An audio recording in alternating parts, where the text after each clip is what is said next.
आज राष्ट्रवादी काँग्रेस पक्षात रमीजभाई शेख यांनी राष्ट्रवादी काँग्रेस पक्षाच्या युवक आघाडीमध्ये प्रवेश केला व अल्पसंख्याक विभागाच्या सांगली शहर जिल्हा उपाध्यक्षपदी हैदर अली पठाण यांची नियुक्ती करण्यात आली। तसेच सांगली शहर जिल्हा उपाध्यक्षा सौ जसवीर कौर खंगुरा यांनी पक्षाकडे उमेदवारी अर्ज दाखल केला।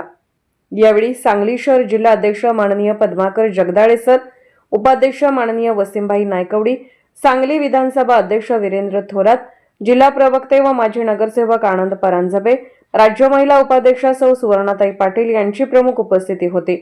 तसेच अल्पसंख्याक विभाग अध्यक्ष माननीय मुनीर मुल्ला, उपाध्यक्ष दाऊदभाई मुजावर, युवक आघाडी जिल्हा अध्यक्ष माननीय आकाश माने, सचिव महेश साळुंके व राष्ट्रवादी काँग्रेस पक्षाचे पदाधिकारी व कार्यकर्ते मोठ्या संख्येने उपस्थित होते।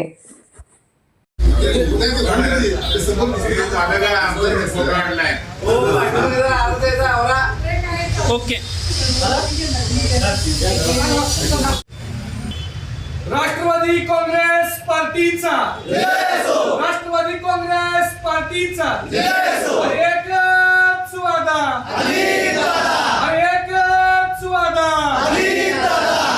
आगामी महानगरपालिका 2025 च्या निवडणुकीच्या तोंडावर सन्माननीय अजितदादा पवार मुख्यमंत्री उपमुख्यमंत्री महाराष्ट्र राज्य यांच्या नेतृत्वाखाली राष्ट्रवादी काँग्रेस पार्टी ही सांगली जिल्ह्यामध्ये अतिशय मोठ्या प्रमाणामध्ये वाढत आहे।